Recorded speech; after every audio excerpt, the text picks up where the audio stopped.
Assalamualaikum warahmatullahi wabarakatuh. Dengan saya Ainun Jahwa, kelas PIAUD 2C dari Universitas Bunga Bangsa Cirebon, ingin menjelaskan tentang penerapan pendekatan play-based learning bagi anak spesial needs di sekolah. Anak usia dini dan bermain memang tidak dapat dipisahkan. Bermain sudah menjadi bagian hidup anak-anak. Begitu pula dengan anak penyandang disabilitas. Anak usia dini, khususnya di lingkungan sekolah, pasti melakukan aktivitas bermain baik di dalam ruangan maupun di luar ruangan. Menurut Welter 2019, orang tua yang memiliki anak usia dini tidak banyak memiliki waktu yang cukup untuk bermain dengan anak-anaknya, dan orang tua juga tidak dapat mengetahui dampak positif dari aktivitas tersebut, sehingga anak-anak dalam melakukan bermain bebas ini di sekolah. Dengan itu, kurikulum sekolah membuat satu pendekatan dalam pembelajaran yang dinamakan play-based learning atau pembelajaran berbasis bermain, yang menjadi salah satu dari banyaknya pendekatan yang digunakan untuk mengoptimalkan tumbuh kembang anak usia dini.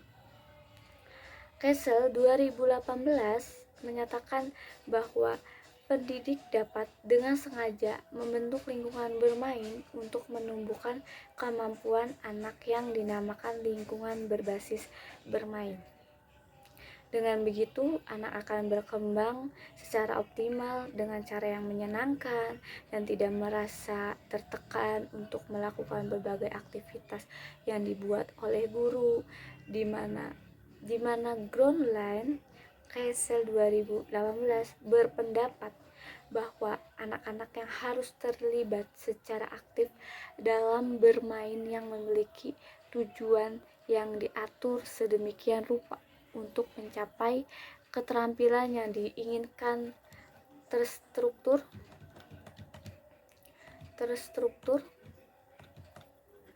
play-based learning yang diterapkan di sekolah inklusi juga tentunya akan memiliki dampak yang baik bagi perkembangan anak-anak penyandang disabilitas yang ada di sekolah tersebut.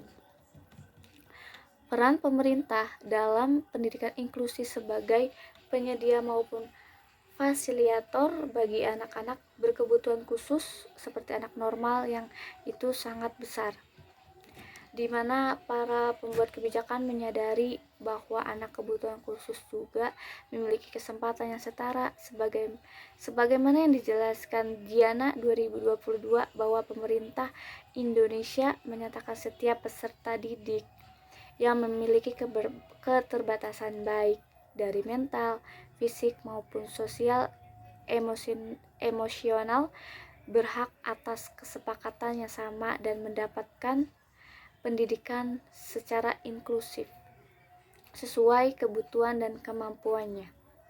Selain Indonesia, Yunani juga menetapkan hal yang sama terkait dengan praktek pendidikan inklusi, sebagaimana yang dikemukakan oleh Argyropoulou dan Papaudi 2012, di mana pemerintah Yunani yang menetapkan prinsip di mana pendidikan bagi anak usia dini adalah wajib dan bagi anak berkebutuhan khusus akan dilayani secara inklusif pada lembaga pendidikan setempat. Beberapa kriteria pembelajaran Indonesia berbasis bermain yang dilakukan pada program pendidikan inklusif menurut Wilson 2020 yaitu 1. Anak dapat berperan secara aktif dalam pembelajaran berbasis bermain atau play-based learning. 2. Anak selalu bisa terlibat selama pembelajaran berbasis bermain di lingkungan di sekolah. 3. Anak mendapatkan informasi yang bermakna saat melakukan pembelajaran berbasis bermain. 4. Konteks dalam pembelajaran bermain. Konteks dalam kegiatan berbasis bermain ini harus bisa mendorong interaksi sosial anak usia dini baik dengan atau tanpa disabilitas. Terdapat 3 poin utama dalam menyelenggarakan pendidikan inklusi, yaitu 1. Peran guru di sekolah inklusi yang tentunya memegang peranan dan tanggung jawab yang tidak mudah, di mana seorang guru tersebut harus bisa mengatur jalannya pembelajaran dengan sistematis tetapi menyenangkan, serta merancang pembelajaran yang dapat mencakup seluruh kebutuhan dan kemampuan anak usia dini baik dengan atau tanpa disabilitas yang ada di sekitarnya. 2. Persiapan play-based learning di sekolah inklusi, di mana dalam persiapan ini adalah beberapa hal yang harus diperhatikan oleh guru dan seluruh staf yang ada di sekolah inklusi. 3. Keunggulan dan tantangan dalam penerapan play-based di sekolah inklusi. Dalam setiap penerapan pembelajaran pastilah ada keunggulan dan tantangan yang akan dihadapi. Terima kasih. Sekian dari penjelasan tentang penerapan pendekatan play-based learning di sekolah atau special needs di sekolah. Kurang lebihnya mohon maaf dalam ucapan saya atau dalam menerangkan materinya. Sekian, assalamualaikum warahmatullahi wabarakatuh.